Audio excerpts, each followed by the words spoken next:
Hey, what's going on, y'all? What's going on? Yep, I just came on live, so hopefully I get anybody to show up and join and stuff like that.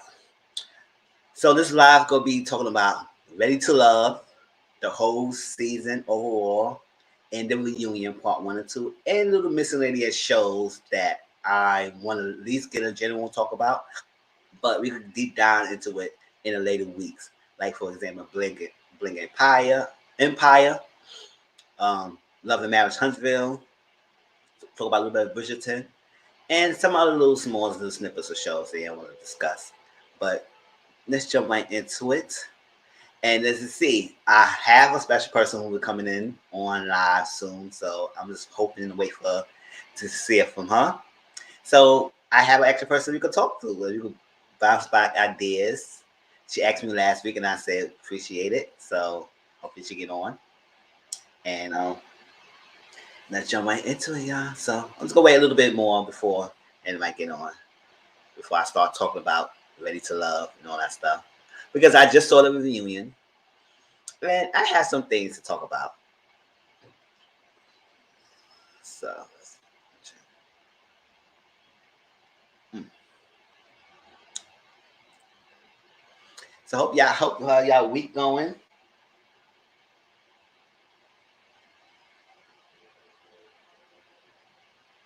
Yeah, I hope you had a good week, a good Sunday. Hope you had enjoyed your Martin Luther King Day, whether you at work, whether you was at home, or whether you decided to have peaceful, quiet relaxation, or talk about it, or be on social media and talk about the spread of the word, different posts about Martin Luther King and different events, stuff. Whatever you did, hope you had a good day. I know on Monday I was home. So no, I was at home. I was in Brooklyn. I had visited my mom in Brooklyn, and we had a good time and family on Martin Luther King Day. It was very peaceful, relaxing. And I came home and did what I had to do. But other than that, that's that. And my week is good. So also I will be on tonight, 8 o'clock, for the Queen's panel with the King's perspective. And it will be on Auntie Momo's channel. Auntie Momo, type that in, and every week on 8 o'clock, 8 o'clock Eastern, 7 o'clock Central, and we talk about different topics. So stay tuned for that so you will catch me on there. But usually before the 8 o'clock, I will do my own live for Sunday because Sundays and Mondays are my off days, and Sundays is my best day to actually try to do a live. And probably do Monday. I'll see how it goes, but I know I'm a small channel, so I am still getting people to come in to join. So once I get popping, things be great, y'all. Sure. Hey, Brandy, how you doing? How's your Sunday? Hope you had enjoy your good week. Yes, I'm trying to wait for a little bit more people to come in. Everything. Oh, wait for Tracy. I know she said she's gonna come on, so wait for her. Hmm. Yeah, I'm just sitting, chilling, relaxing, and relaxing. I just finished watching what was it? I just finished watching Bell Collective and Life at the Lockup, and I did recordings of those episodes. So after I finish the live, I'm gonna upload those 2 videos so y'all can have reviews on those. I mean, there's a lot of shows on the weekends that I like to review, and I wish they spread those shows out. I can't. All that shows in one time, and the Love and Marriage coming back. Love and Marriage Huntsville is coming back on Saturday, this Saturday. So that's 3 shows in one weekend. Whew, that's a lot. Good thing I don't go to the house by Atlanta. You made a clock it in a lot. Oh no. Hey. All right, we'll add you in, Tracy. Hold on.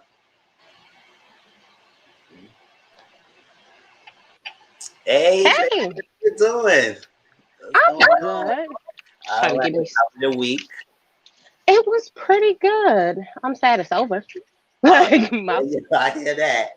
Thank you for joining my live. We finally get you of on live now, course. right? I know. I normally just mod. I Yeah, enjoy modding so much yes, because yes, it's yeah, good. it's nothing like kicking out a good troll. Just Oh, yes, right? X them out. Yeah. Best Amen. times. Yes.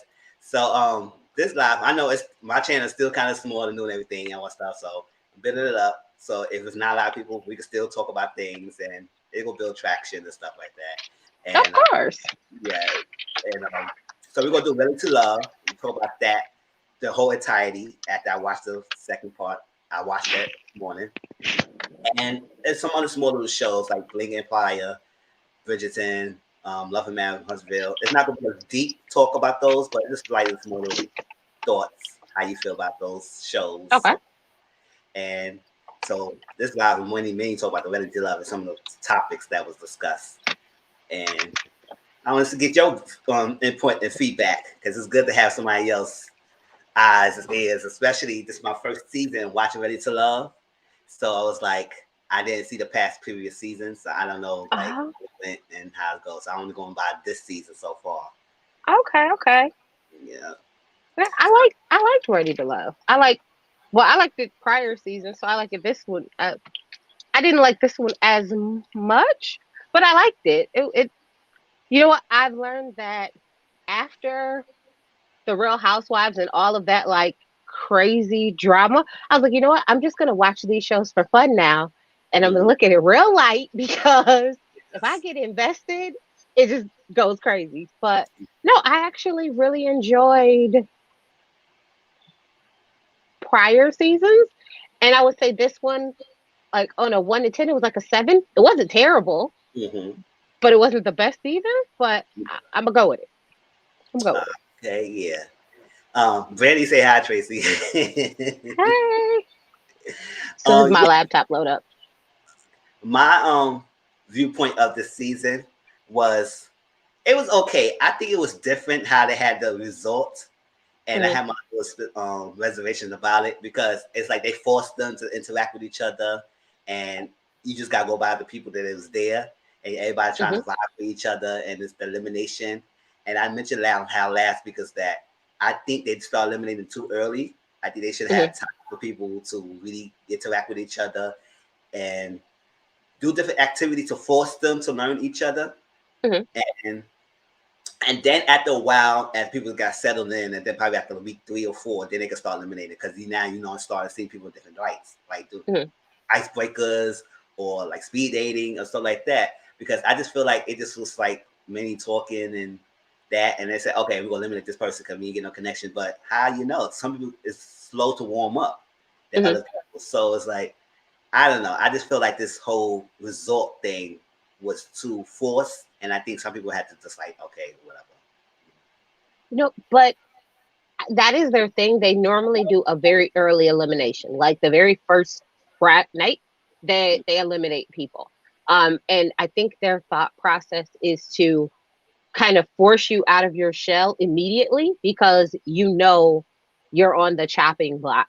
But I do agree with you. I think they should probably give them like a week or at least a couple of days to start to build relationships, which they don't do. They kind of immediately are like bye, Mm-hmm. which you know, it's a different formula.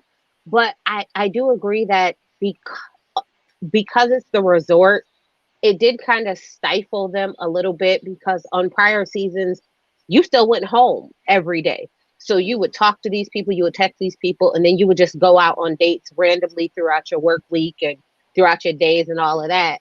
And then come back and, collectively meet and go through the process. So with this one, I liked the resort aspect, just in the thought process of like, okay, it's COVID. You guys are trying to be really safe. It makes sense. That's great.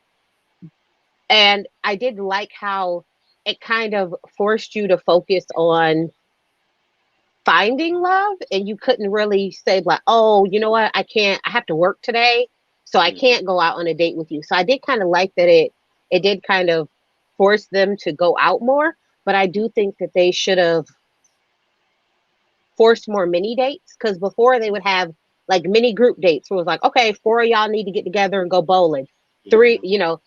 these groups, and they did kind of mix it up a lot more in on other seasons. So I do think they should have still kept that piece of it where they were kind of suggested to go out on, these little activities as groups to bond or Yeah. get to see how other people are, instead of just saying, okay, go with who you like and we'll just eliminate them every round, because it did kind of make it to where people were at the last minute scrambling trying to pick somebody because they never Mhm. dated anyone else or did anything else. So it is, eh, it's a it was. I appreciate that they still put something out during this season. So I give them an A for effort. Yeah. Yeah, I do agree. I like. I think if they do come back another season and do the same result thing, I think they should just change up a little bit of the aspects and have, like you said, more activities and stuff. Hmm. And also maybe have a counselor some way, shape, or form in a household, and so they could talk and do more things about it. Because I think a lot of people was holding on to a lot of issues and communicating and stuff like that because Hmm. it's just bring out stuff that so they could help themselves in the process Hmm. of still finding love. Because you always got Yeah. self growth, and I think a lot of them had issues. They were talking to each other, but a lot of Hmm. them was probably wasn't hearing each other. It was more focused on, all right, let's find the love and let's find this, and it's not focused Yeah. on the thing. I even self-reflection like Joy or somebody who really had the self-reflection and Hmm. when the self-reflection and working on himself because he had PTSD and that was Hmm. very um, traumatizing for him to go through Yeah. all that stuff and to not have really dealt with that. Hmm. I think they should have somebody in the household and talk and while they still in the process of love it, and it probably would be good in Oh that yeah. aspect. And Yeah. also, mm-hmm, with all that. Yeah. I do think like an in-house counselor would be helpful, especially for like Nia and Chris, who where he didn't quite explain himself the way he wanted to, and Mm-hmm. she took it and ran with it. So maybe if they would have had that person to sit down and be like, okay, to better articulate what he meant and what, she was receiving from it, that might have been helpful for them. Mm-hmm. So yeah, I think a counselor or a therapist or somebody to help balance out the little nuances, because it is a very short time to call yourself dating someone for love. So yeah. Yeah, I do agree with that. I was like, and then the matches and stuff. I think like you said, a lot of people gravitate to someone so quickly, and it was Hmm. like, all right, this is my person, this is my boo, this loved it, and then after that fell off, I said who else they had. That's why I say I feel like they should have just like have forced them into different dates, Yeah. smaller dates with them, so like that, so they could know other people instead of just going off the first instincts, it's like that. I mean, you do have to have an actual attraction and an actual like connection with someone, and that go off organically. But it's like you still want to build with other people as well because you never know. Somebody might Yeah. shock you like that, and I think in the beginning they should be required to have like 3 or 4 people, and they have to weekly interact with those 3 or 4 people to give some diversity to it. Because if you just keep going out with the same person every single time on every single experience, and then 5 weeks into it, it doesn't work, you're mm, scrambling for the last couple weeks to try and find another connection. So I do think they should, like, not just, oh, you're my number one, number two, but like 3 or 4, a good number, and then spice it up and mix and match. And because you yeah, never know, you may not think that you like this person, but then you sit down and they have an amazing personality, and you're just like, oh my gosh, you are really great. So right, I think they should spice it up, or require them to yeah. spice it up. Yeah, I agree. Hey, Auntie Mama, what's going on? Hey, sis. Hey, Sunshine, what's going on? Hey, live, y'all, all right? um, yeah, so let's talk about some of the stuff that came about in the season and get y'all a little few points. So we have Alicia. Let's see. I think I have my phone, the cast numbers, because I know it's hard to figure out who the people are without even getting a visualization of the people. I don't know if I can see it because I don't know how to share nothing on my screen yet. So let's see. Alicia. I don't know if I can see her. I don't know if it's clear. Alicia. I don't know if it's clear or not, but we'll see. That's Alicia. And she gravitated to one person, Brian. Well, we know that Brian was interested in Alex, and that was those Mhm. who they go like that. And I remember Alicia interviewing us like that. They had like a pre-special episode, and Alicia said she evaluated people based on their physical appearance first, and Mhm. then she go deep. So that's why she said, "Oh, Brian checked with all the box. He looked good. His chocolate. He's this. He got muscles. All that stuff." So she went on that, and I think it was a conversation when she talked to what was his name? Do you know his name? David. And she asked him about, okay, if I got kids, young kids home, so if you get a relationship with me and stuff like that, can you take care of everything, my kids and me? And he said, oh, I ain't gonna take care of everything. I mean, all that stuff. Now, I understand where he was coming from, but I understand where she was coming from. I guess it was a miscommunication of what they was Mhm. expecting in the answer. But I was feel like what he was saying is that, listen, I just came starting to get to know you and everything. And I know when you date with someone who got kids, it is a package deal. But like, let us get to know each other and build that establishment to know. Then the next step was me to introduce your kids and stuff like that, and Mhm. then be the step role model. Maybe because they father figure's not in their lives and everything, so she probably looking for someone to step in and stuff like that. So I was understanding why she was asking that question, but I think she asked it in the aspect that was already established and it not as starting dating. And he was Mhm. going to say, "You know what? I ain't take this." I would say, I don't think he will be not okay. She has a kids and he not gonna take care of them at all. But I was a miscommunication. So what's your thoughts about that? Hey Gemini Fly, what's going on? I definitely appreciate him like clarifying that piece, and I think this is also another one of those things where a counselor would have really helped them to balance out those conversations, because it's simply, if this person is thinking about current day present where we're at, and this person is thinking in the future when we're ready to live together, that is a very big difference. Mm-hmm. um I know for a while I was a single parent, and it was like, for the first 6 months you weren't even meeting my child. Like, you Mm-hmm. knew he was there, but there was no nothing until I felt comfortable with like the 6 month screening process Yeah. to let you even start interacting with before something moved on. So I do understand where he is coming from and saying, I'm not going to take care of your kid on day one.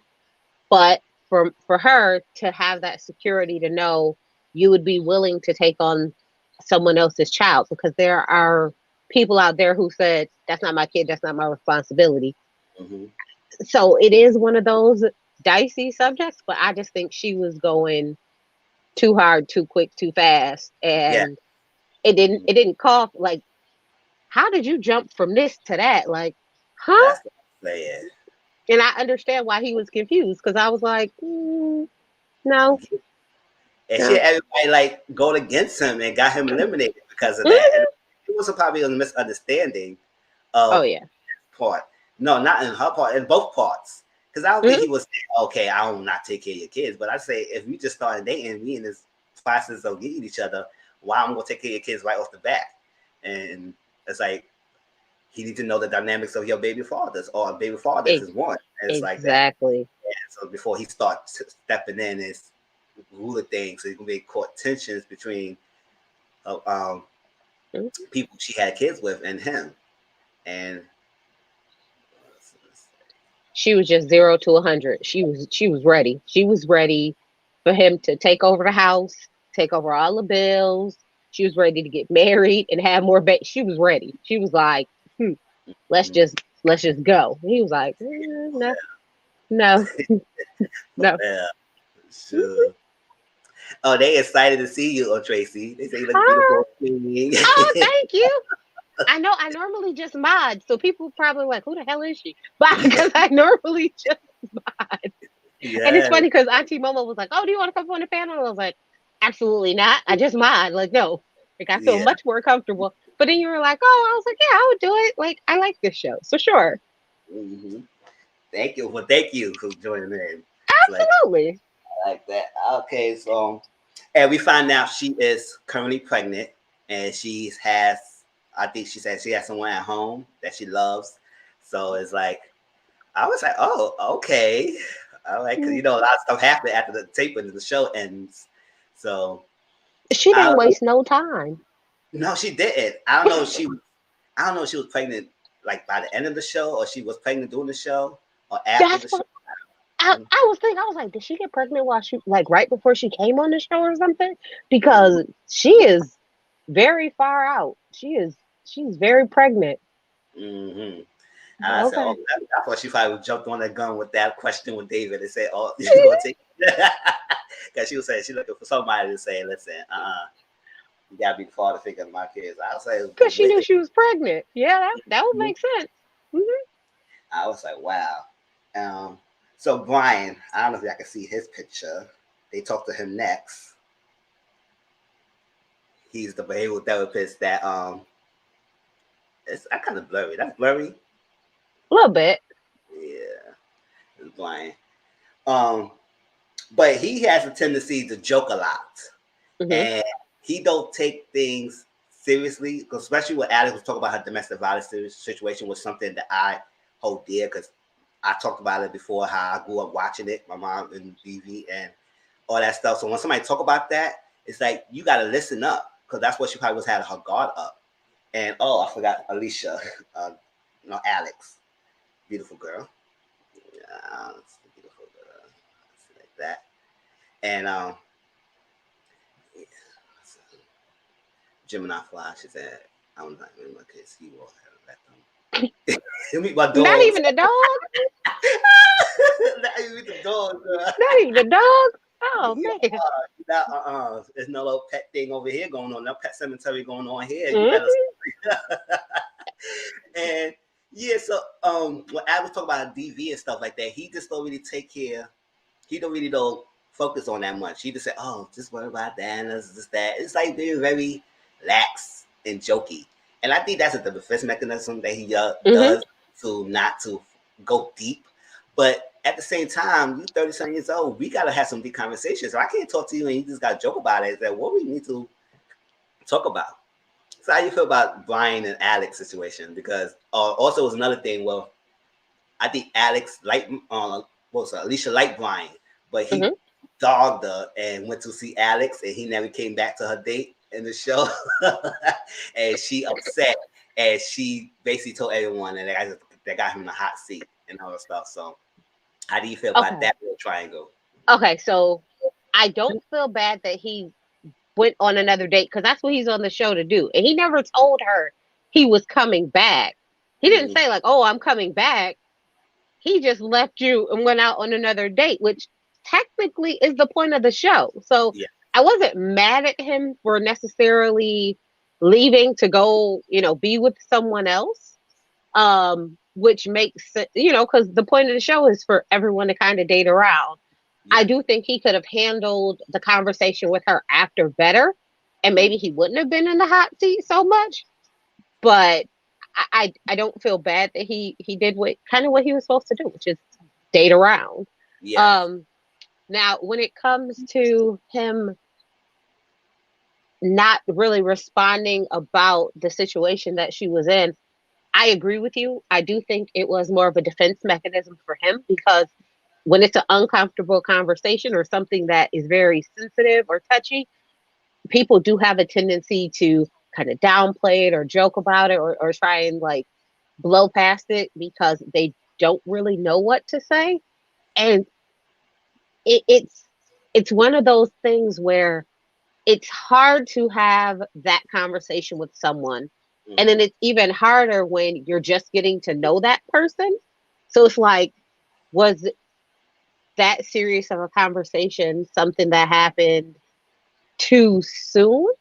Mm-hmm. Meaning like too early in meeting someone? Because it's like, okay, this is technically like our second time having a conversation. Is that really the topic of conversation that you have?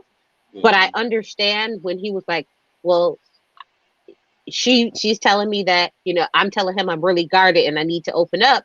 So I'm gonna open completely up and here's what I'm gonna tell you. But then it's like, is that too much too soon? It was one of those tricky situations, but I feel like he handled it poorly. He could have handled it better, Mhm. but it's touchy. I It's, thought it was too early in the conversation to have that conversation. Hey, Gemini. yeah. Yes. Yeah, I do agree. It's like that. It was so it's like subtopics like that. It is too deep to talk about it so quickly off the Hmm. bat. I understand you need to know some things, but as this aspect of the show, I know you got to get deep, but I think those type of deep conversations when you really establish with someone and you Hmm. really say, all right, this is the person I want to be with, or stuff like that. And you just keep some of those simple things. You can get deep, but not like deep, like, oh, if you want to have children, what's your future plans, or how you feel the household, something like that. You should know off the bat for someone like that. But not the deep of the personal stuff, scarring. Yes, it should say to the person that you really feel comfortable with. Yeah, I think that would have been a perfect conversation if it was like week like 6 or 7, look, right before like the family came to kind of meet who you were really liking. Like right before that happened, maybe that would have been a better time for them to have that conversation. Like once it was a little more established where they were. But Mhm. I just thought it was kind of early to have that intimate or private of a conversation. But I could be wrong. Some people do want to know all of your skeletons right up front because it's like, is that something that I am equipped or capable to deal with? Because that Mhm. comes with its own set of traumas, and that person probably is going to look at or do things a little differently. So I can understand, questioning like, is that maybe her thought was to tell him up front because maybe people in the past haven't been able to Mhm. accept that, or haven't been very tolerant or open to kind of what it takes to be with her because of what happened. So Yeah. uh, that's a hard one. It is. It was definitely hard. But I appreciate her opening up this everything. And I Hmm. just need to find someone that could go on his level or he needs to mature a little bit more because he was too childish a little bit for me. Hmm. And she said they have been talking a little bit after the show, but Hmm. she heard alleged that he has a baby on the way. And it took him a while to even answer it, but he said it's no baby. So I said, I don't know if that's true or not, but we'll see. I don't Yeah, okay. know. She was like, You know oh, what? It ain't no baby because there ain't no DNA test yet. I think that's what that is. that's what I'm Like, saying.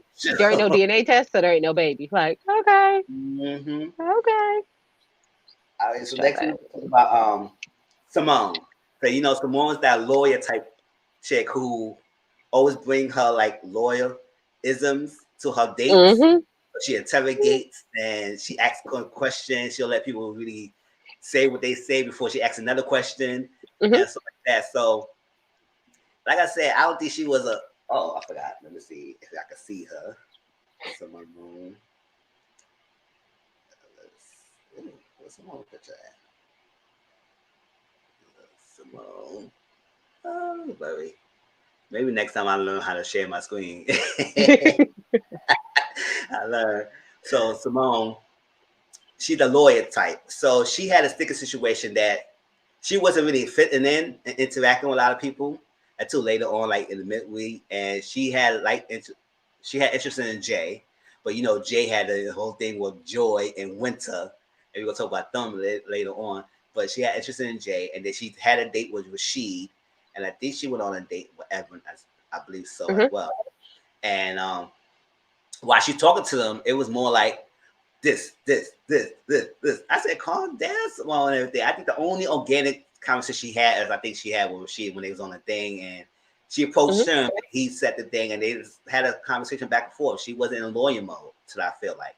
So it's like, how do you feel people who bring their work into their relationships, and how do you feel Simone's messiness into that? Listen, I was like, them poor men, they on the defense stand, and she just going. She like, and you said this and this, and what about this, and then that. I was like, oh, okay, she gonna get all of her questions answered. But the fact that she was like, this love triangle, well, it wasn't even a triangle, it was a square because Jay had Winter and Joy. So it was a whole square going on between all of them. So I was like, how They are you this educated and this like on your P's and Q's, but you letting this man play you like his little secret. How is that? I didn't For understand real. that. For I, real. I, I sure didn't understand that. I was like, so you know he is actively pursuing this woman and at the same time actively pursuing this woman, but then you let him secretly sneak around with you and then Yeah. pretend like he's not interested in you and you're okay with that. Hmm. Okay. But you grilling all these men. Like, Yes. And that's what's like, I'm good, Alec. How you doing? What's going on? surprising. Hmm. And I was like, that was something. And when they revealed that on a reunion of that, how Jay mentioned that she was his top and top choices, and it was his private thing, and nobody else knew about it. It was like, okay, I understand why Simone was upset a little bit with Jay in the aspect of that. But also, how you feel about it was a situation that Jay went to a room with no shirt on, and Simone saw that, and she went back and told Joy and Jay together that she saw it on, so like that. So it came like a messiness, and so Joy said in the public group to everybody else, and we saw a scene that Winter broke down of after they confronted Simone about that. And how you feel about that? Because I was like, Simone, you was very messy. How you gonna be there for love? You gonna be there for love? That's not the right move at all. So how you feel about that? Simone is super messy. Yeah. Simone is super messy. When I was like, I could have understood her going directly to him. It wouldn't have been messy. Or her going directly to Winter. But her going to Joy and Jay, when I was like, oh yeah, you messy. Mm. You is real messy. And I was like, are you trying to get her out the way so that you can get him? Was that your point? Like I didn't understand what she was trying to do in that moment, but the only thing I could think of is she was like in her trial stance and she was like, I'm gonna play this strategically to try and tell her this to get her out to make them two go after so I can get him. I was like, what? Mm. She just messy. Oh And well. she's so smart and she's so messy. Oh well. She is. I don't understand that. I don't understand that. But what is it? Yeah, I think Joy and Simone hugged it out in the reunion because it was some point at where they was going off back at each other. They said, I think Simone was like, it was messed up for Joy to brought up in the public because we talked about it privately. So she had talked to only Joy about it, but Joy brought it up to everybody else about that, and that's what makes Simone upset that she was being messy with that aspect. But nobody But really thought she was being messy because they say they took it. but don't but I feel like it was messy on Simone's part because you were basically talking about Winter, saying like, oh, he was laying it low and spreading it wide. Winter, he went in there with no shirt on. For real. Like so, to me, it was like, but girl, you just basically throwing this girl, and then come to find out, it was like, oh, they had just gotten out of the pool and this and that. So it was like, okay, it made sense why he was shirtless, but that's not how the story originally came out. The For story real. came out like, it was 2 in the morning. He was half naked. They Yes. was running in there. It was all juicy. Like, oh my gosh. And it was like, oh no, it was right after the pool date. Like, wait, what? I was like, oh, she was just being messy. She Yeah. was being messy. She was definitely.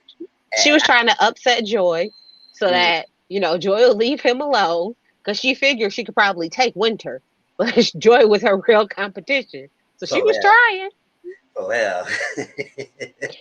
She was trying.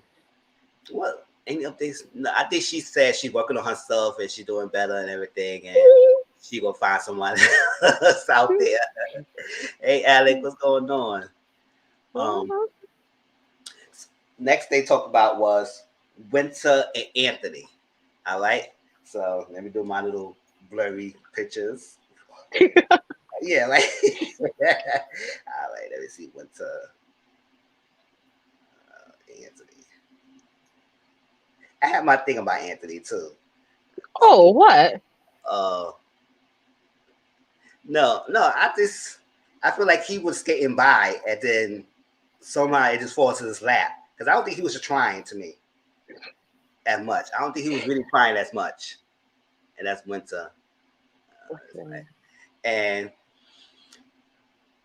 So Winter, we know with that whole triangle with Winter and Jay and Joy, and Jay was interested both with Joy and Winter. I know I talk about Joy a lot, so let me show you Joy pictures. Because everybody said, "Who is Well, Joy?" and Simone, he was interested in Simone too. Apparently, And it was Simone, all right? of them. That's Joy with all that natural hair flowing. Okay, and it was to a point. I think in one aspect, she asked us, "So, who do you really feel more, me or Joy?" And he said, "Joy." So that made her feel fall back and say, "You know what? Let's try to find someone else." So my thing with Mhm. the Anthony thing, and Anthony was interested in Denise. We will talk about Denise in a minute because she was a whole little story. So Denise, and I just feel like Anthony wasn't on like people's radar. He was just there, Mm-mm. and Mhm. I just it just happened to fall that he had Denise and then he had Winter, and it just happened, and then Winter was picked each other at the end. But it was like I don't think he was trying, or he was fighting so hard for a lot of these people to get the attention that he wanted, or all he there for the love, or he really would be in love with the ladies. I think he just happened to have it. But what was it? You know what Anthony reminds me of? I don't know if it, but like there was this old school song by Betty Wright. It was the cleanup woman. It was like she was just there Uh, whenever something happened. You could just call me and I'll be right there. That was mm, Anthony. Anthony was just hanging back for whatever low hanging fruit he can get because he was like, I'm not gonna go home. I'm just gonna take who I'm gonna scoop up whoever they drop behind because it's all these love triangles. Somebody gonna fall in my lap. I really feel like he did like literally for real. nothing. Like nothing. He was just like, I'll scoop somebody up when they fall. Like, okay. Like, Yes. Oh yes, Brittany. Denise was a lot. She was definitely a lot in this season. oh, And she was something. And so I was like, with Winter and Anthony, their little update is that they said after the show, because they picked each other, and she they had an argument about finance. Some finance always get arguments with people, and he raised his voice, as she said, and she shut down when he was screaming, and he was trying to say, "Oh, I was like this." It's like that. I said, "No, you was louder than that." Like it was like that louder, and they had stopped talking to each other for a while, and then they reconnected again, and so they, I guess, in good terms so far, reconnecting. But she said she had to listen more and everything. So I was like, what could we possibly say? Then it had to blow up like that. but wait, didn't Winter also have that issue with what was his name? Was it Edwin? Remember who she was like, oh, he yelled at me. Like, Yeah. so a part of me feels like anyone who disagrees with Winter, she just cut him off. Like she is very like because you can have a heated conversation, especially about finances. That is a very heated conversation to have, especially if you're not used to having that with someone. Hmm. But it's like at any little sign of an argument, any little sign of confrontation, she just cuts him off. She's like, nope, I'm done. So I was Hmm. like, I wonder if he was really yelling because the way she made it sound before, like he was yelling and screaming at her, and It it seemed like wasn't even that bad. So I was I like, was like, yeah, because they did mention how at that time who got eliminated. It was somebody got eliminated. Chris was not supposed to get eliminated. I think it was Edward yeah, supposed to get eliminated. They said yep, that, but I guess producer said no. We're gonna eliminate hmm Chris at the time because Edward made Winter cry. So we uh-huh, we never seen that, but that's what they say. So it was like, what happened?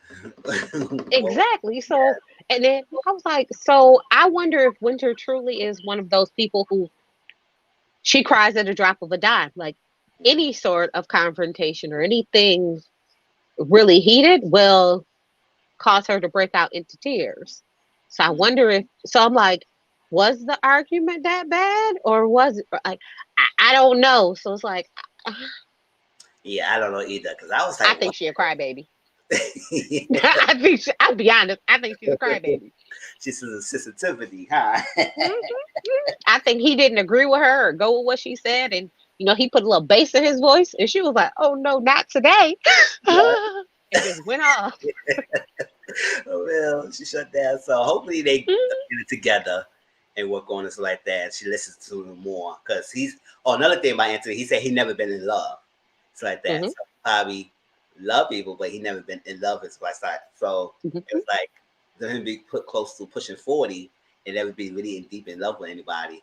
It's like they think it's troubling. I mean, it could be a sign. I mean, he maybe never find the right person, or he just never took things seriously with any females because he said he was doing football at the time as well in the Yeah. past. And we'll see how that goes. But like I said, Anthony was not someone on the white radar. He just happened to find somebody. Mm-mm.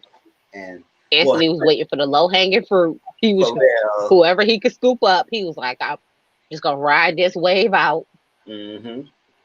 And also, with Denise, I feel like they two could have had a good connection, but Denise played us. We'll go with Denise. Now we're going. Let's not jump ahead. Let me see. Winter, Edwin. Oh, we talked about that already. This is about somebody who got eliminated early. Danny and Raymond. I think got eliminated early. No, Danny and what was his name? Sam.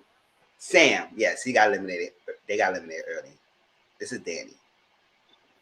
Then there's a black, a little white picture. Danny and Sam.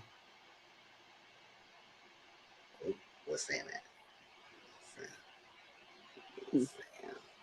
You know, see, you called out Raymond, but Sam and Raymond probably real good friends. So I guess you was right on the same boat. Like, cause they probably real good Judies. Like they both artists, musicians. Okay, okay. Yeah, sure. So Danny was the homegirl type person.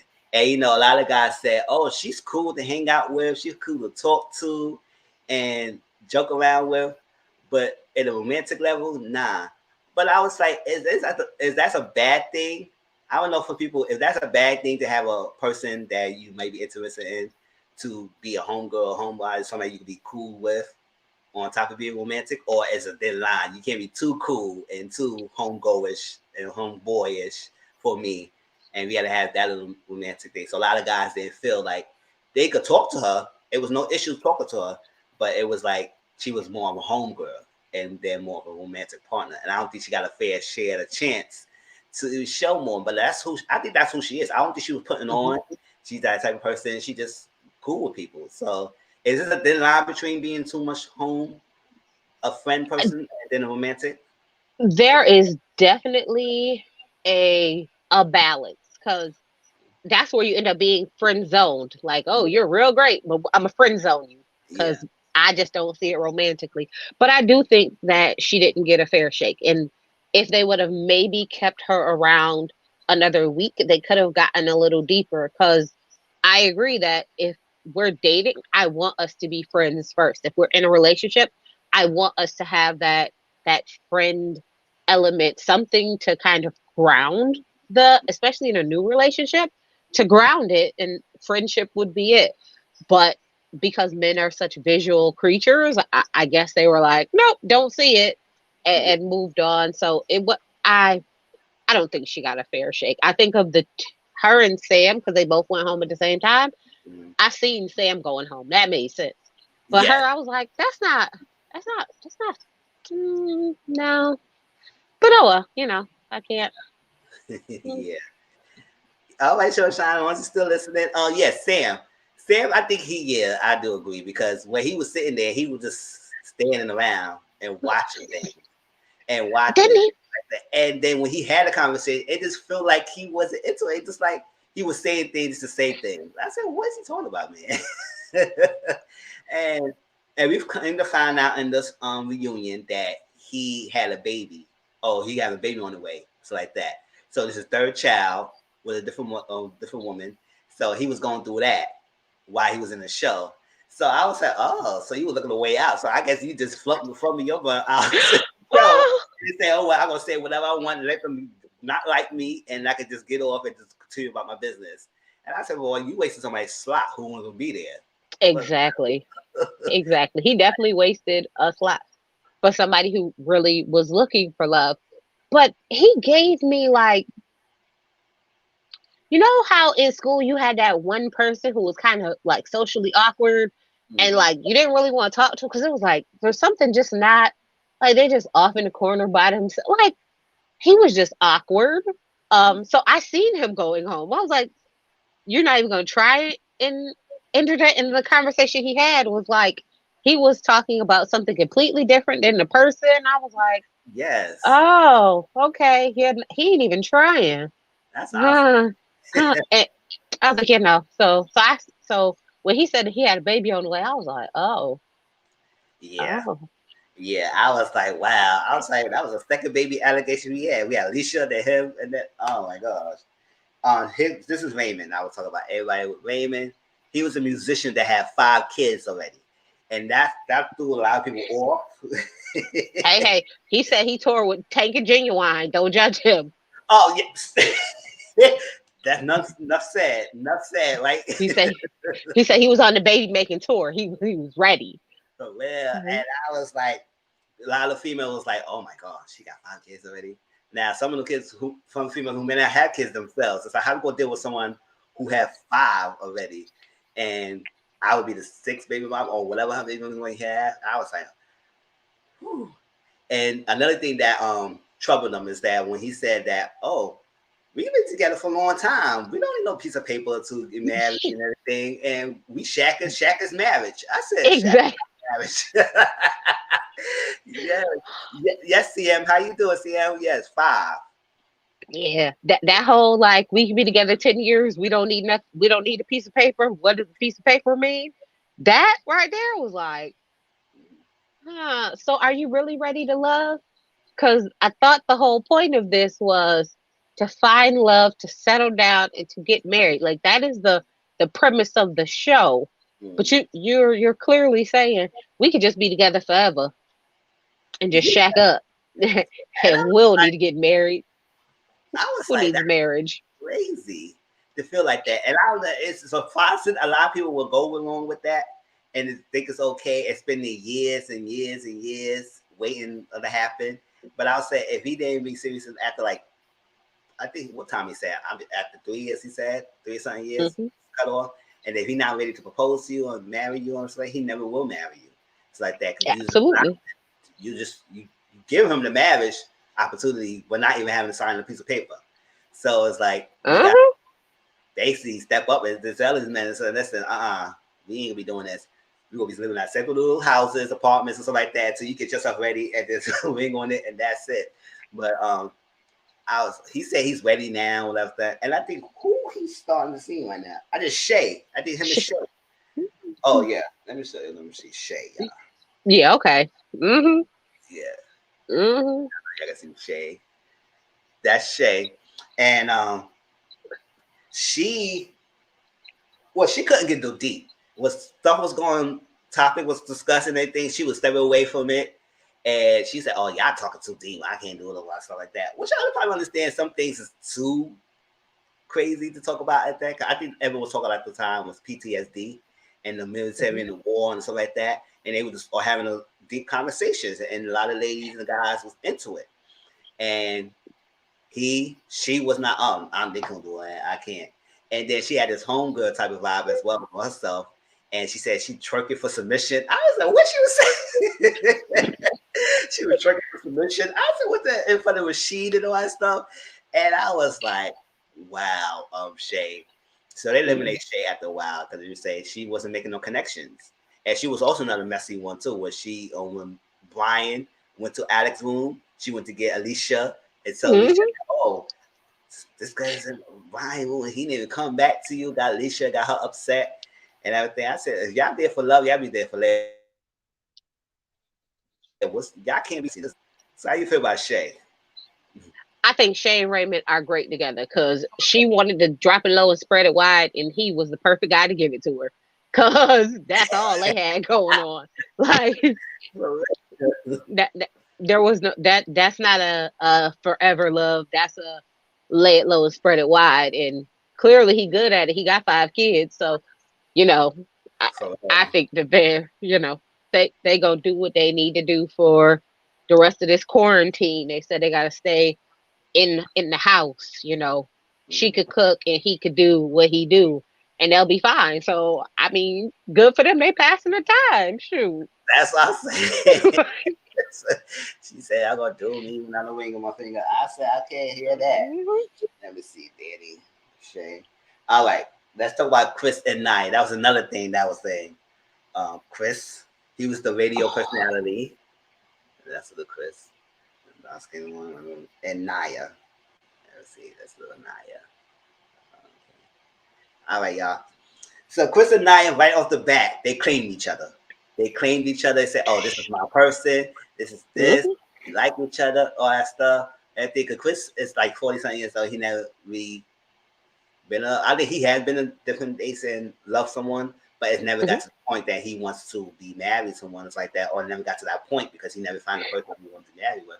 And I think probably hard him being a radio personality, people don't take him serious, so like that, or in one aspect, he said something about while being a radio personality, it wasn't to, enough that people didn't take him serious. It was like more of a opportunity to get on, Mhm. and so yeah, he had that thing going on with him.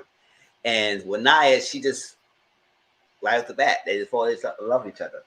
Now, kissing, they said, "Oh, that's my man. This is that."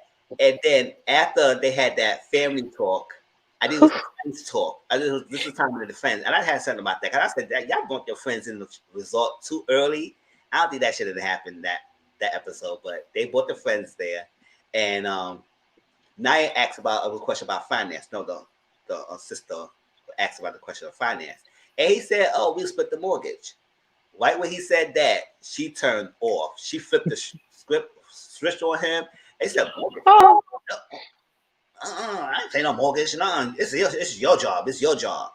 And then she went to Edwin. Edwin said the right things, even though he never said he was going to do it. He just said he needed to be in the right place to be able to do that. And she was all up on him. And she said, "Oh, I obliged his interest. I was never influencing anyone buying this thing." I said, "Girl, you claimed him as you as your man." And then all you sudden that you saying that, "Oh, it was never anything. I obliged his interest." She said that. I was like, "Oh, so you just was doing him a favor." That's what you're saying, basically. And Nice said she got different potentials. And like, who she talking to right now? She said, I think Edwin and her connected after the show.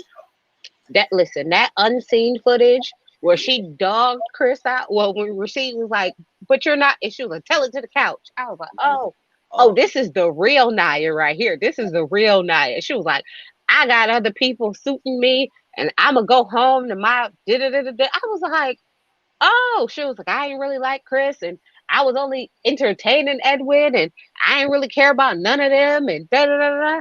I was like, "Oh, this how you really feel? Like this is the real Naya. she Like the showed her real Naya came out." for real. She showed her complete behind that Oh, emulation. she did. She said, "Oh, you talk to the chat. I got a boyfriend that waiting at home." She said she was talking ish about that. But I was saying, "Dude, you don't say that anyway." If you were talking that, I was like, "Girl." But what I don't understand is how she can say that to Edwin, and then Edwin say, "Oh, I know she was just talking. She didn't really mean it." Like, no, she meant it because she said, "I'll still date him. I'll still date him. I'll still date whoever till I get a ring on my finger." I was like, Uh huh. "Oh, okay. You gonna be single forever?" Yes. Because You at should. some point you Mm-hmm. gotta stop looking and you know date seriously be with one person to get engaged to get married. You can't be talking about, "Oh, I'm about to I fallen in love. I'm about to be engaged. I'm about to be with this person, but I'm still going out dating because I'm looking for something better." Like, girl, what Yeah. type of thought process is that? But Well, Edwin liked it, so I was like, okay, well, I mean, okay, Edwin was supposed to be soul searching. What the hell you liking that for? exactly. And did I show Edwin? I don't think I showed Edwin. Yeah. Let's see. This is Edwin. Yeah, I don't think I showed him. That's Edwin, y'all. Mm. Yeah. Yes.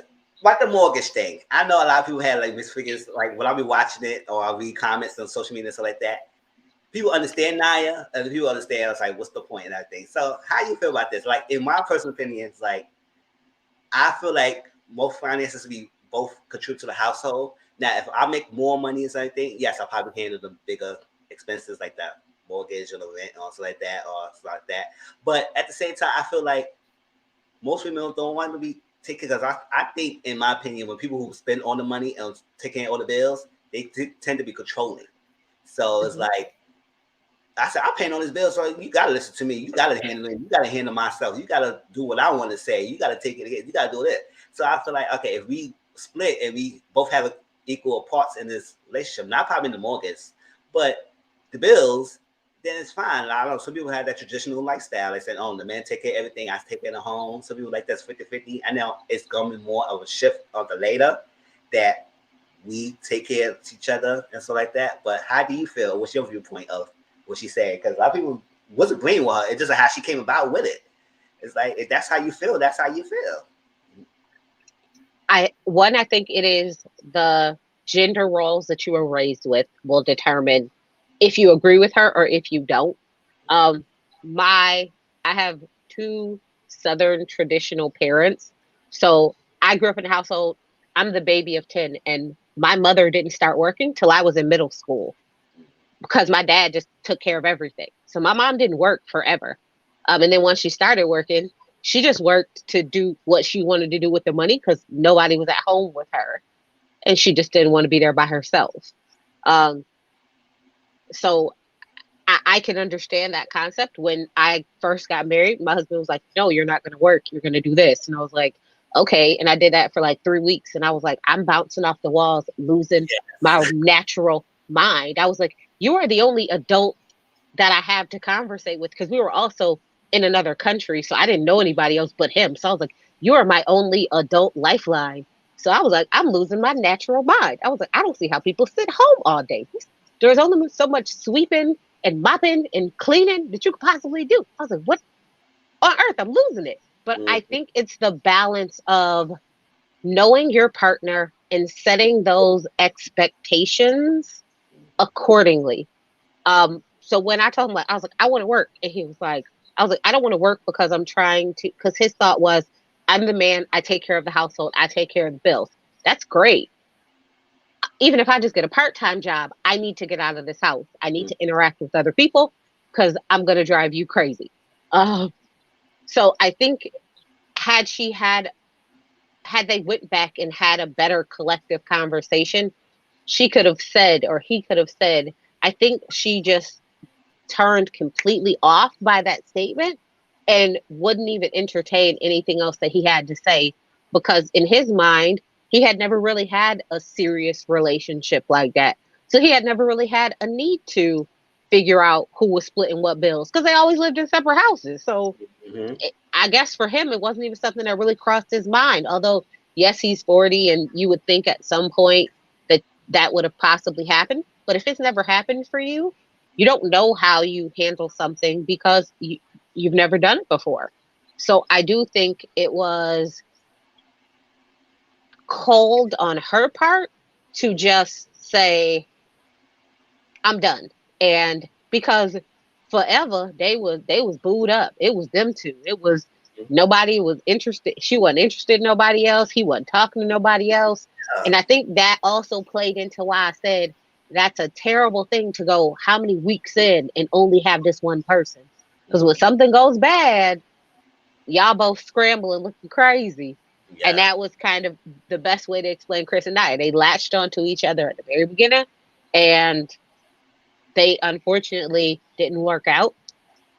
But I appreciate that they didn't work out, especially when she came back on the reunion and was talking all that mess. I was like, Chris, Yeah. you dodged a Yeah. complete bullet because That. he is very open about his feelings. He is very he is the thing that you typically want in a partner, somebody who can express their way they feel, they can communicate with you. They're willing to take a step back, look introvertly, figure some things out, and then come back to you and try and have a deeper conversation. But she wasn't even hearing it. So I was like, he dodged a bullet. He Yeah. definitely dodged a bullet with her because the true Naya was the girl on that unseen footage. That was the true her. Like Yeah. that was her all day. Like, Yeah. Well, that definitely is. Definitely mhm. was. I said, oh, whew, well, like that. Like I said, she had the right to feel how she feel. If she want a man who take care of everybody or take care of the bills and stuff, she can find a man. But I said now we in 2021, things change and stuff like that. People losing their job left to right, so you got to start adjusting and adapting to how Mhm. things goes and what the current financial status is like that. But if you had that roles, find someone like that. But if you could find someone who compatible and working on splitting the things, I'll And be this is what I didn't understand about Nia, because so let's say you have a spouse that is taking care of of everything, and then something happens to them. Is she going to be willing to step up and take care of the household until whatever he is going through has, you know, come to a head and he can go back to taking care of the whole household? She seemed like the type that was like, "Oh, you broke your back? Oh, you on bed rest? warming Oh, up. you better get it how you live, baby, because our bills is due." Like she seems like that type to me, Yes. which is never a good thing. But hopefully, being on the show and her seeing herself on TV will help to humble her in that aspect a little bit. Mm-hmm. Hopefully, Yeah, hopefully. but maybe not. We don't know about that. But maybe not, because she came back on the reunion and she was hot. She was ready. She She was. she she was hot and ready like a Little Caesars pizza. She was like, "What? Nope. I'm a date until I get a ring, baby. I'm Yeah. just gonna keep doing this until." I was like, "Okay, girl. Mm-hmm. Okay." Yeah. And let's see. Let's go with the Denise, right? And after that, we're gonna talk about Kafani, Adriana, and Rashid. So Denise, here go Denise, y'all. I mean, 38, the field coast. That's Aunt Viv right there. Yeah, That yeah. that is the original Aunt Viv. I always loved it. So Denise, she came to the scene, right? And North Tall's goddess, nice chocolate woman, and everything, Mhm. and all the white on, all that stuff. I said, okay, I fit it into these right here. So her Kalfani. Oh, I didn't show Kalfani who he is. Let me check. Let me see. I got his picture. Kalfani, Kalfani. Oops. Did they crop that Kalfani? Oh no, he did. He's here. That's Kalfani, y'all. All right. So Kalfani got along together, and they were all that stuff like that for a while. And then all of a sudden, he started entertaining Adriana. I think that's the time that she had to start entertaining somebody else because they was keep telling Denise, listen, she was on Chocolate Block, say, you connected with Pound Finding, you got to connect with other people so like that. So that's why she started with Anthony. That's why I feel like her and Anthony probably would have been good together because they feed off of each other. And that first date they had, they was connecting, they was laughing, Googling, the skin and dipping and all that stuff, playing, what was that? Foosball or so? Whatever that was. Croquet. I did croquet. And Mm. they was doing all that. And Kalfani, I think Kalfani is not deep to me. It's not. It was something about him. It's like he was talk, but it was all surface level. So I said, what do people consider him so much for? Because he's good looking, chocolate, and everything. But why? He's not deep. So even though the conversation he had to be deep, he wasn't deep. So I was like, all right, Kalfani. So then Adriana was. Oh, did I show Rashid? No, I didn't show. I had to talk about Adriana Rashid, so like that. So this was Rashid, right? Oh, and he had an allergic reaction. He said on the reunion because his face got pumped out. I was like, Yeah, his face broke out real bad on the reunion. Cause I had to go look at him. I had to go look him up on Instagram. I was like, "Let me." oh, this I was Adriana, like, this one girl. So well, yeah. So Adriana went interested in one with Rashid because they got the back and they knew each other before in the show, and I guess they both mutual ghosted because they both was going through things at that time, and then they came back and said they start over, and they really connected.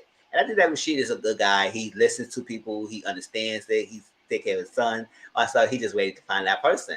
So he thought it was mhm. Adriana was the person, but Adriana started flipping to Calfani. And now with Denise coming to the picture, Denise seeing this, and she started getting on jealous and territorial. She said, keep it cute. Keep it what you doing? What's all this?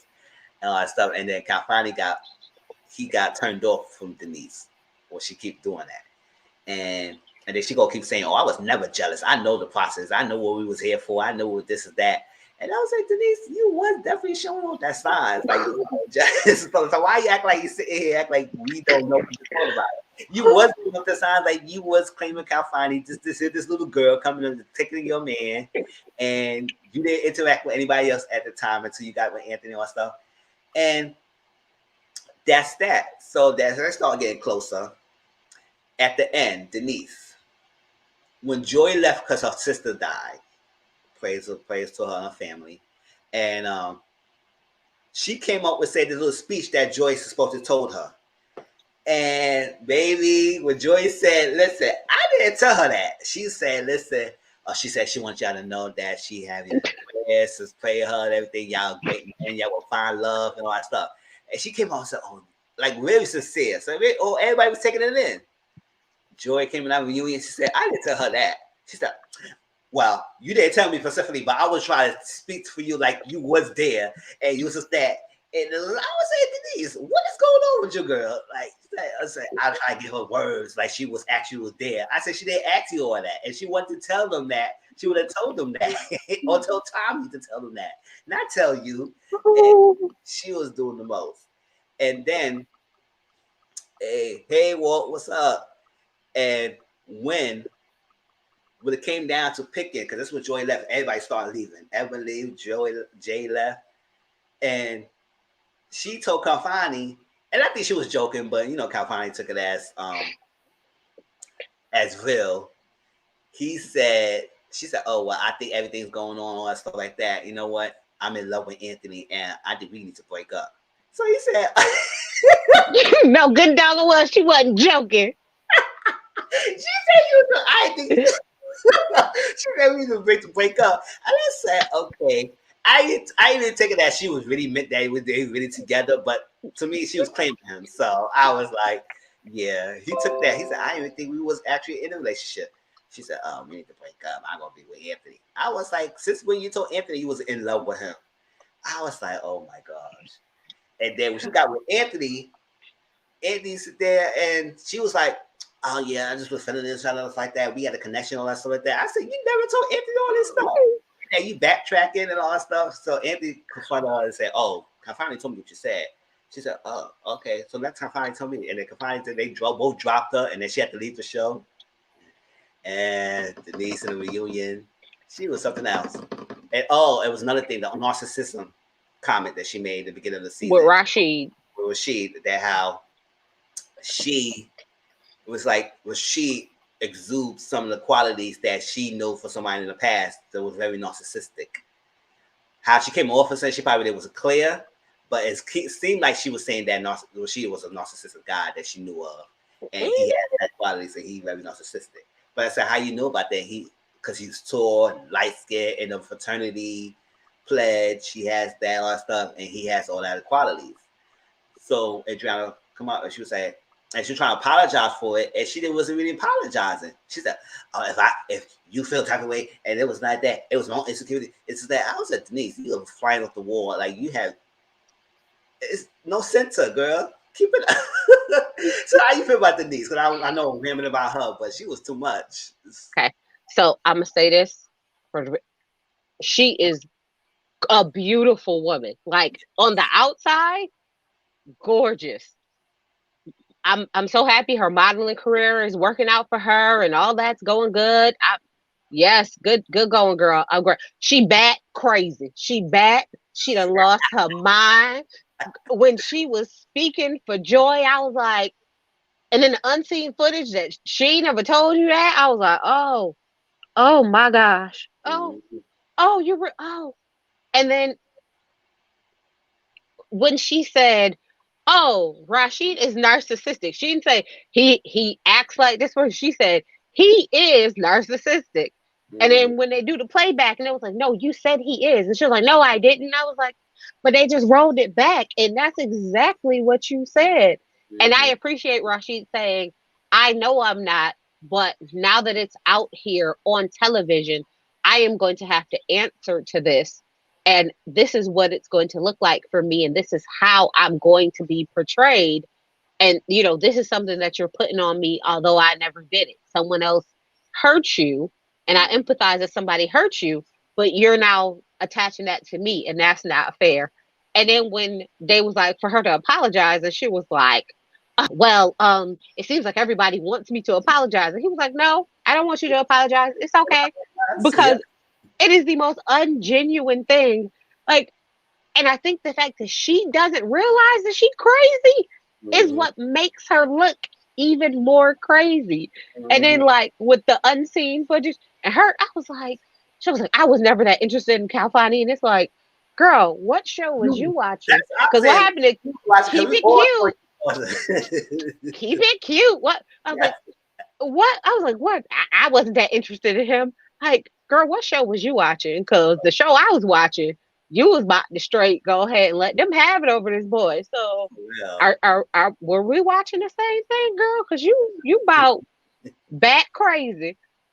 Oh, yeah, But she I was. promise you, I was like, Denise. I was like, I think the speaking for Joy when Joy didn't tell her that was Yeah, that, enough for us. yeah. And then when Rashid was like, I told y'all I didn't say anything to this girl. I told y'all, like, at least allowed Rashid to redeem himself because the whole house was turning on him like he Mm, really had said or did something to Denise, and he really didn't. She just made up in her mind that this is how she felt. And did you see how she upset Tommy because he's tall, light skinned, and bald, and in a frat yeah. too? So it's Uh-huh.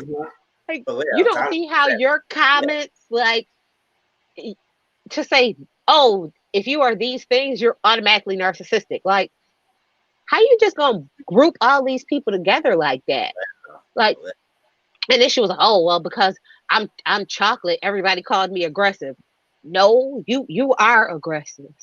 Okay, you don't like aggressive, oh, delusional. Okay, fine. Either one, whatever works for For you real. better, girl. But you was definitely all into Calfani. You just seen the two of y'all as the chocolate Barbie and Ken, and girl, just ooh, a mess. Mm. Auntie Momo, She yes, crazy. crazy. Yes, she is acting crazy. Mhm. And sound, she is. She was doing the most. And I was like, what the hell is going on with this girl?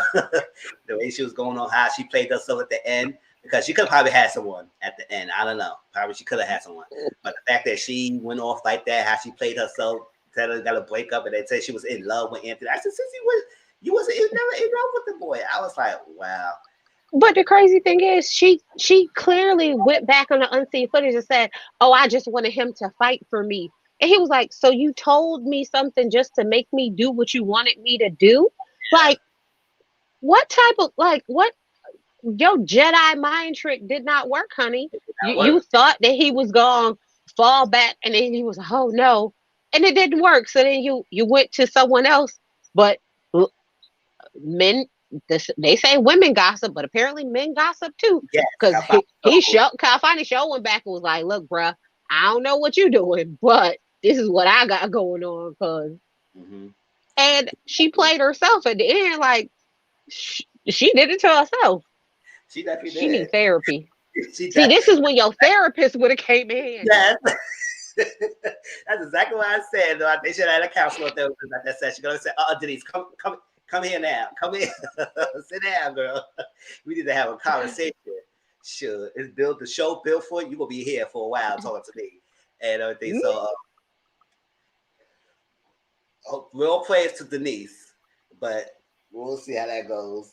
All right. So the last thing they talked about was Calfani and Adriana. And I feel bad for her because oh, that's why I said Calfani was messed up in all shape or form when he did that. All right, so y'all, the last piece they said in the reunion was about Calfani and Adriana. What's the relationship? Because Winter and Anthony said that they was the two last couples, Winter, Anthony, and Calfani and Adriana. Winter, Anthony said they argued, they stopped talking, and they got back and reconnected right now. Joy and Jay say they being friends right now, and they're gonna work that out and stuff like that. And some other couples started to form. And now, Kafani and Adriana. Now, you know, Adriana was between Rashid and then she backed out away from Rashid because she felt like Rashid was a fight for her at the end. I said Rashid was there for you for the beginning, and he showed his interest in you for all this. mm, And now, the fact you got with Kafani, you can't stop giggling like a freaking schoolgirl when you always went with Kafani, who was not deep at all. You could have had something with Rashid. I think he would have been treating you better than what Kafani did. And she chose Kafani. Now she mentioned how the end of the show, when the show ended, he had a dinner with Adriana and told Adriana that he had a note on his door from his ex, and he gonna still think about his ex and be with his ex, and try to put a ring on his ex and all that stuff like that, and the finger. And people were, I was like, wait, hold up. And I feel bad for Adriana at the time because I could tell she still wanted Kafani and everything. And Tommy asked her, "Did you make a mistake by picking Kafani over Rashid?" And then Rashid was trying to talk, and she wasn't even paying attention. So I said, "Oh, you played him the second time, girl." And the fact that he had a note on the door, I said, "Hold up." So she found out you on the show, and then she could put a note on your door to get back with you, and now you gonna go back with the ex. And all this time, you played us. She said, "I didn't want to show you think that I was trying to play you. It was exactly me." But I was saying, boy, come on, it took that easy to get back with the ex. I don't know. I would have been pissed off. I would have been. How you feel? Because I know I could understand how somebody would tell me that you went with me and then you gonna be with your ex at all this time. You wasted people's time. Okay. I feel like Adriana went to Calfani really to get under Denise's skin. And then she actually really liked him. So it's like, girl, you never win when you're dirty because you only really started talking to him because Denise was, to get back at Denise. And then you actually grew feelings for him, which is great. But Rashid dodged a bullet because the way he talked about her, the way that even he expressed himself about her, you could tell he genuinely cared and he genuinely was interested in her. Yes. And for her to just be like, wait, Calfani, I know you left me for your ex-girlfriend, but what are you saying to me? Oh my gosh, could we possibly maybe? Like the way she looks at Calfani, I agree with her friend. It was lustful. It was, Mm-hmm. he's tall, dark and handsome, well built, and you're just enamored by his looks and is just willing to accept anything else because he looks really good to you, which to me, I feel like she kind of got what she deserved. I mean, if a note on the door was enough for him to be like, "Oh no, I'm going back," and I get it, your ex likes your kids, but do you think that note said, "Hey, Calfani, I'm pregnant"? Because I want to know what was on the note. Like, On the note that make you drop all that to be with her. I would say it go that quickly with the ex like that. I said, "Oh boy," but I know. I would have cursed him out right under that. I said, I was no. It would have been a calm. I said no. It had me pick you. I dodged from someone else, which grateful was she that he didn't get with her. And the fact that she could have had a potential real life was Rashid and picked with this guy, and he just actually just shut her face down and said, "Oh no, I'm getting back with my ex." I was like, "What was your ex all this long ass time?" Where she was staying in hiding until you got in the show, and then she just came out of nowhere and said, "Oh, by now she got a good relationship with my kids, and I'm gonna marry her." And it really go to the map point, you gonna marry her? I was like, wow, Auntie Momo, yes, the show. You should watch the show. It was a good season. Like I said, my first season. listen, But yeah, the way, like Rashid said, like, I see that you are more interested in him. So I'm going to back down. I'm going to leave because I'm pouring all my interest into you and you are not giving me anything in return. And she was like, no, stay, just stay. Don't leave. And then turned around and eliminated him. I was like, mm-hmm. girl, you did that for what? For your dad? And then for you to say, like, oh, my dad really liked him because your daddy had sense. That's why. That's Mm-hmm. why your pastor counseling daddy had sense. He knew he was the better choice for you. But, why listen to him? Why listen to the pastor counselor?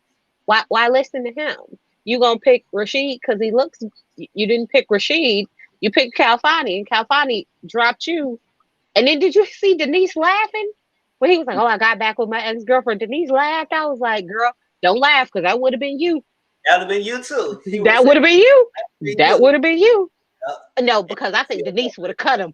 Like, you Yeah, playing? I think Denise would have cut him. we'll be sitting on TV on TMZ right there. I said, But yeah, it was yes, Auntie Mama. It was black folks acting like that on national television and Ready to Love. I was like, But I was like, if they come another season, I would watch it. I had Mhm. enjoyed it. I wanted to watch the first two seasons, see how it goes. But Oh yeah. was good, and like I said, it could have done some different things differently, but I enjoyed it. It was interesting. I enjoyed it a lot more than no. Puerto Rico was good, but I feel like they just wasted my time. They all picked the bad. I was like, come on, they wasted my time with that. And I talked about that last 2 weeks, y'all. So, but that was something else. But like I said, I would enjoy Ready to Love. If you didn't watch it, y'all. It was a good experience. It got different viewpoints. You talk about a lot of things, different things about marriage, kids, all that stuff. All right, so I want to talk about a little bit some other shows banging on it because I know we all got to start getting ready for the other panel at 8 o'clock and 7 o'clock, and it's some new two shows on Netflix that came out. I watched the whole Bridgerton and Bling Empire. Now I'm talking about Bling Empire real quick. Bling Empire is mainly what Housewives should have been. Rich people who got light shade, not even freaking crazy, people who have a friend group. And I feel like the reason why Bling Empire was so interesting to me is because these casts are genuinely friends. They're cool with each other. They're like that. It's authentic relationships, real conversation. Yes, it has some little like shade going on between Anna and Christy and all that stuff like that. But it's shade that we say, okay, we get it. But to show richness, oh yes, these people are showing out. These people are showing out. They got money, wealth. Did you watch The Real Housewives of Miami? No, I never seen that show. I gotta watch. Google Mama Elsa from The Real Housewives of Miami. That's exactly who Anna looks like. That's what Anna's gonna look like when she get older. Exactly. Oh, so when I seen it, I was like, that is Mama Elsa that is Mama Elsa just younger. Okay. It is that. Yeah. Girl. See, I didn't watch Bridgerton. Like I don't watch period pieces normally. But I watched Bling Empire, and the first episode was a little slow, but it also reminded me of Crazy Rich Asians. Do you remember that show? Mm-hmm. Like that's what it reminded me of, but it was good, and I binged it in like a day. I was like, it was only like eight things. Yeah, I was like, oh, yeah. They go out quick too. Oh yeah, because the first episode was kind of slow, but then it picked right up, and I was like, oh. It's a lot. I gotta finish it, but it was good. Like I said, Bling Empire is good because it's richness, less shade, good quality, and they all have background stories that you can get into and stuff that you can learn and listen to and stuff like that. So it's like you just feel like, oh my gosh, it's like crazy. It's like how, for example, y'all know my journey with Potomac. I used to love Potomac. I still like it. But when the first season it was good, but this last season it just threw me off because it got too crazy, too dark. And I feel like this Bling Empire, it was so good because everybody had a story. They all richness, they have background, their wealth come from generations and all that stuff like that. So, and you just see how rich people behave, it's like that. What episode are you on? I'm on the second episode, but I watch reviews and other people like that, and I'm gonna watch it as well. So, but I enjoy the overall of it and the background stories, a lot of the people and the little shading now. One scene I like when Christine, right?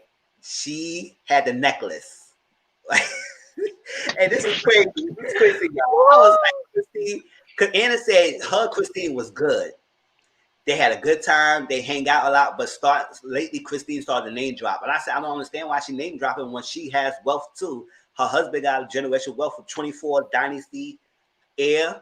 So like that, if they still had it, but you know the dynasties back in the day, royalty going down, the bloodline, all that stuff. Her husband has wealth, and I think she has business too. So why you need to name drop every time you with Anna? Now Anna wealth comes from her family building weapons, cannons, bombs, stuff for war. So I said, oh, she got money. Like she had that. Exactly. That money. Yeah. So I was like, okay. So Anna's like, all right. So she came with the necklace. She know Anna has the necklace. And she came to the party with the necklace. They said, oh, do you like this necklace? It's just this, like that. So Anna was like, yeah, I got the same one. She said, I didn't like that. Now, they had a seat arrangement. Now, in the seat arrangement, you go from importance to least importance, how you raise the people. Now, the cast members are friends. That's what makes the show so good. So when they saw Christine behind sitting on the end of the table and she was actually in the middle, they was like, hold up. And they were looking like this. Christine, why are you at the end of the table, girl? Why are you at the end of the table? Because Christine want to show her behind. How you gonna go to somebody's party and show off? It's like me. It's like you have your best friend and you tell your best friend you gonna get this dress for your party, and then you see your best friend come to the party with the same dress on. And I was like, hold up. I just told you I'm buying this dress. So you gonna come in the same dress at my party and try to outstage me? Now you gotta go get another dress or kick her out. So Christine said she didn't like shade. She didn't tell you on her face. And still to this day, didn't tell her why she changed the table. She said, oh, her name, put her name on the table right there. Right there. And, the reason why you're at the end of the table, because you speak Spanish, and somebody speaks Spanish. I said, oh, Anna. I was like, girl, you ain't gonna come and stage me with no necklace in my party. You think you gonna sit down at the table? And Christine, she said, why you sat me at the end of the table? I said, girl, that's a shade. You don't come to my party like that. And I can tell you, all season, it's the same thing. It is, Anna to me is like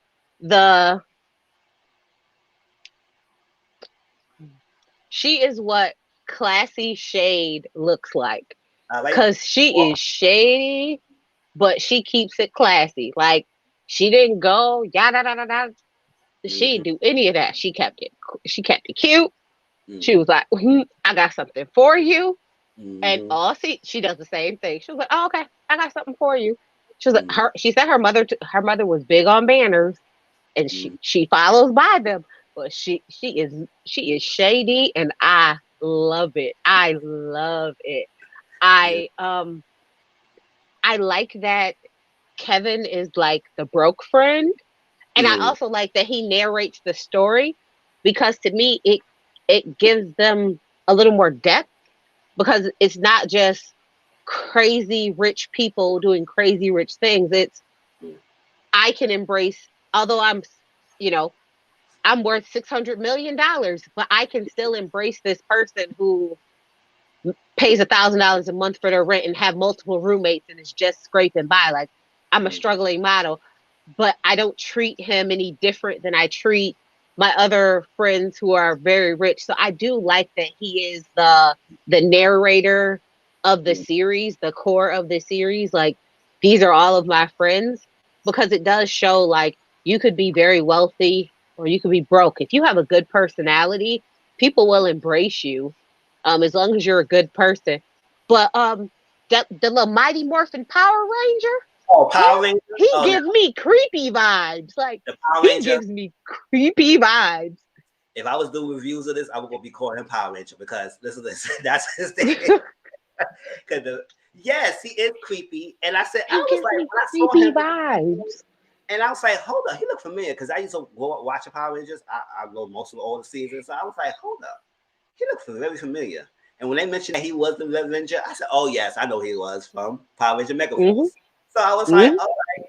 And that scene when he called Kelly and saying that, I'm sleeping, where have you been? Where's this? That's that. You didn't tell me where you're going. I was like, what the? Why are you screaming? Like, I was like, first of all, you sleeping, boy. You sleeping. Like, if I'm sleeping and I'm peaceful sleeping, unless you text me in Texas and say, like, baby, I'm going to shop and something like that. I said, cool, it's your birthday. But she had to wake you up to tell you that she's going to shopping, and this is a big old deal that you had to blow up like that, and then you with that tears and manipulation. He said, I just don't know why I did this to her. I was like, oh my God, that's a crazy tactic that and cry. Yeah.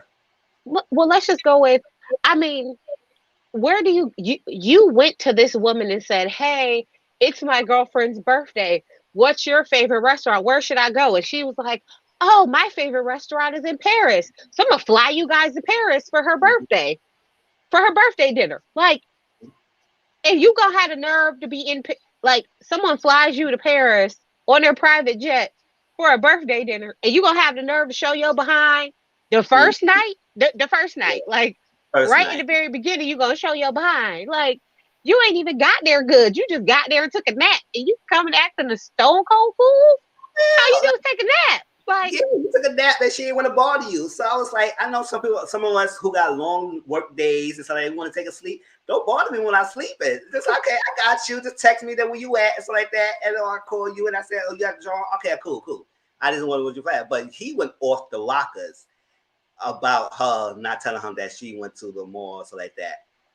Yes, the more yeah, Power Rangers and the Alex. Ray Ranger. That. Yeah, that Power Ranger Yeah. about crazy as I'll get. I was like, something about him just gives me creepy vibes. Like something. I was like, I said he's that's class abuse in relationship. And I said, Kelly, if you know any better, you need to get away from that because he's showing the signs.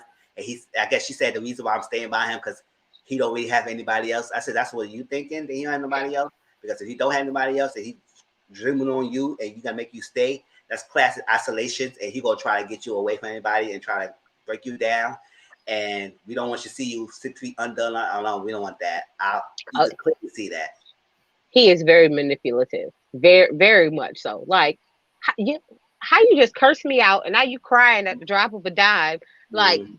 this seems very much like mentally unstable. Very much like I don't have my emotions in check. Very much like I'm gonna end up on Snapped. I'm Oh gonna yeah. need him to go somewhere because Oh well. I was like he just seems creepy to me. But you know who else I like? Did you see Kim Lee, the DJ, and her mom? Did you get to that one yet? I like Kim Mama. Kim Mama was like, "Show it, girl. Do it. Do this." I liked it. Like I was like, "What? Who Mama is this?" But I Yeah. liked her. I liked how close Kim and her mom are, and the fact that her mom is like, "Oh, I'm gonna be a photographer. I'm gonna show you how to pose. I'm gonna." I was like, Mm, I like Kim and her mom. I was like, that is cute because a lot of times you see like Asian families and the mom seems to be very stoic and mm-hmm. not really into what their child is doing, on like social media and stuff. But the mom was like, "No, girl, I'm gonna take your pictures. Here, let me help you pose." I was like, I like Kim and her mama.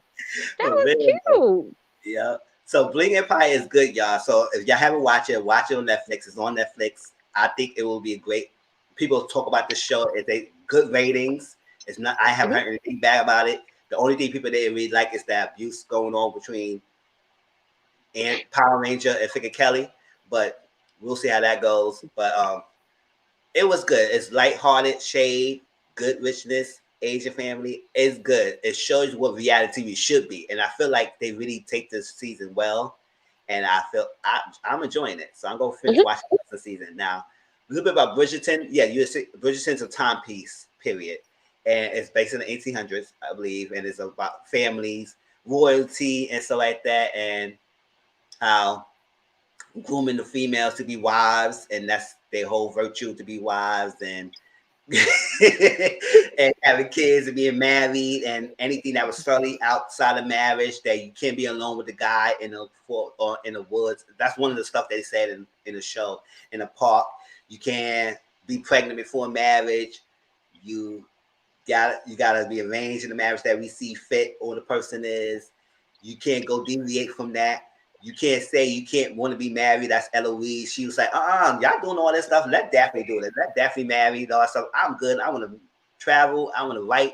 I don't want to be married doing all that stuff. So, and and also the naivete of Daphne growing up and her mom, even though it's a close relationship, and haven't really prepared her for the ins and out of marriage, of not knowing how babies come from, how they get conceived, and um, she had to learn from her maid, the one that was thing. She told her everything. She was like, "Oh yes," and she asked her one time. It was later on in the season. It's like, "Tell me how babies gonna conceive," and she said like that because that Duke.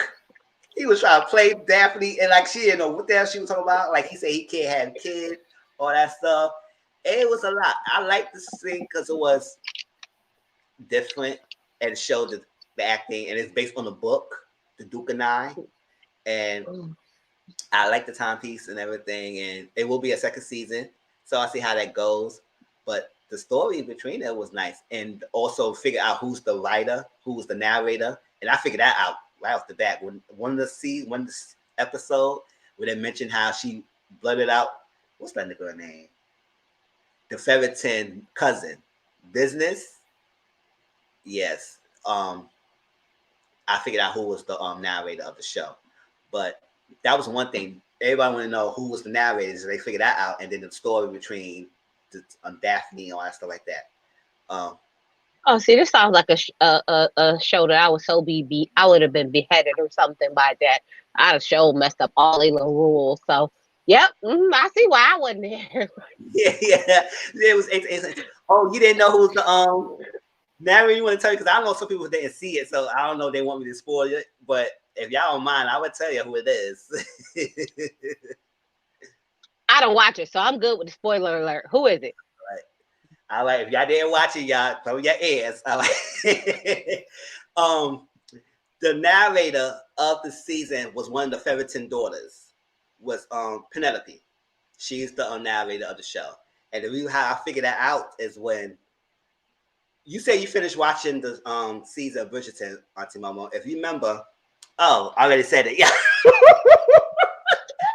If y'all got things, but y'all can still watch it and figure out if y'all came up with the same conclusion, even though I said it, but I didn't like forgot it. So it's one of the daughters. And the way I figured it out, the clue is when the narrator, she know it all. She was called, what was her name? Whistleton.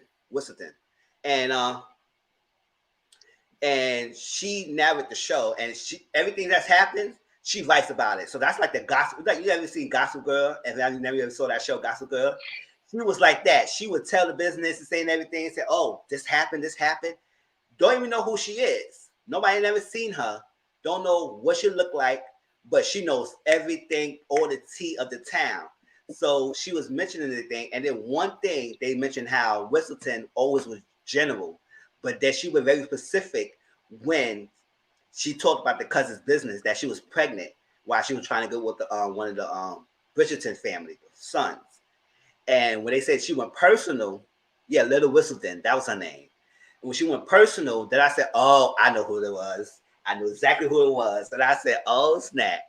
And it was good. It was good. I said it like that. So it was a time period piece, and it was good because the acting was nice. How and also Duke of Hastings, he had a life growing up, and then how his father wanted him to be something, and he couldn't be. He had a speech.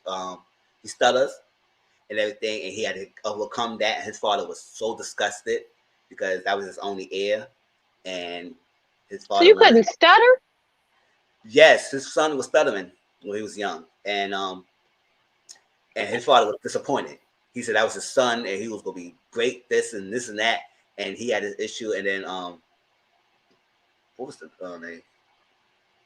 The person who was sent with him, she was helping him a lot, and she helped him overcome the speech and everything. Yeah, so it was not bad. It's like that. So Bridgerton, Bring the Pie, like I said, watch those shows if you haven't watched it. And Love and Marriage Huntsville is coming this Saturday. So if y'all know, I reviewed that show. I did the first season, I did the second season. So if y'all don't want to catch up my reviews on it. It's a lot going on with the season because we already know about how the Holtz is getting divorced, and also they divorcing and separating and all that stuff. And we know that Martell has a side piece, and she's supposed to have a baby on the way, and all that stuff. And it's a lot going on with the Holtz itself. Can you tell me what you think about Tisha's mama? Wanda, how do you feel about Letitia mama? How do you feel about Miss Wanda? With Wanda, she is messy as hell. And I think she's always in her daughter business. It's like I think Tisha has a mom around to say the things that she can want to say, and Tisha is too scared to say that. So she'll have a mom on the show to be messy and say it. I would say your mom is doing the most. It's like that. I understand that's your mom and everything, but if you're a grown adult, you gotta have your mom around to be the messy all and stuff all the time. I said, come on, Tisha. I don't know. It's like she always in the business. And I like her spiciness, but her last season when she was going after Kimmy, and I like Kimmy, and I said, "Oh no, you're doing the most, Wanda. You're doing the most." Like, yeah, I like Kimmy. Yeah, behind down. So Love and Marriage coming back on this Saturday. Do you think Marsha? Do you think Oh, what is the name? Not You said Martell. Marco, Maurice. Not Maurice. Oh, what the Marceau. heck is this? Marsal? You think Marsal was really cheating? I think so. I think so. I don't know. It's 20 women. I don't think it was Yeah. 20 women. But I know he did something. When somebody, when I mentioned earlier, when somebody always paid the bills and they want you in the house all the time and all that stuff, and they want you out and they have a problem when you want to do more, because that was the first season. Like, he was like, oh, you got your real estate license. I thought that was a piece of paper. That was nothing. What you want to do with that? That was a hobby. I said, how did she get her real estate license a hobby? She want to do something with that. It's like all that stuff. I think he did mention that Tisha does do more than to stay in the house. But he was upset that he had an agreement that she agreed on when she was stupid, that they'll go wait 5 years and have the kids grow up and all that stuff like that, and she taking care of them. But then you don't know your own son allergies. Like, you have a hard time taking care of your kids, and you fuss a fight when you have to watch your own kids. And I can't with him. I can't with him. He's so misogynistic. He's so into that back in the things that, oh, this gotta happen. I pay the bills. You need to stay home. You need to do this. He don't want his teacher working like that. He got to come around now because she kept going on. And I'm glad that she stood up for herself and said, listen, no, I'm doing this. I'm doing this. I don't want to work. I don't want to do this. And she was not stopping. So I'm glad she got her voice when she did do that, even though he's still not into it as much that he's saying he claimed he is. And I don't know why he don't want to wear his wedding ring. That's another thing. Stay not wearing his wedding ring. I said, even when the events that is supporting her, I said, what is your wedding ring? It's like, hello? It's like, what is that? And that's because he laying there long busting it wide. He ain't got time for no ring. yes. Then he gotta try and find it, hide it, have it somewhere. Yeah. He got to remember where he put it in the car. Who got time for that? Like, she had that speech, and he came to support her because he had a whole thing. He got her upset, caused an argument before her speech, and she was so nervous, and she did a good job. He came to support her, and his wedding ring was not even on. And she acted like she's not bothered. I said, Tisha, you was a good girl. Because me, I would have said, what you doing? What you doing without that ring? If you want me to wear my ring, you need to wear yours too. You married, you're not single up here. So unless you're doing some job that cause you to lose your ring, you're most in the office and you have people you could dictate to do the job for you. So you need to wear your ring. And I don't know. So I think he is doing something. Especially when she was answering him and he was never going to answer the question. He danced around the question all the time. And she said, what if I never seen it? I think he believed me because I didn't see it and it's not true in my relationship. I said, go ahead, Tisha. You can believe me. How you feel about it? Oh yeah, no, he cheating. He's definitely cheating. Like, that isn't even a question for me.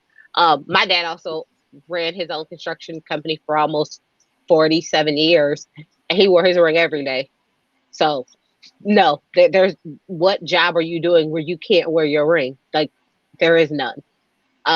So nice try with that one. But I think what let me know that he was really cheating was when Melody and Martell was going in on him and trying to tell and doing this, that, and the third, and he had nothing to say.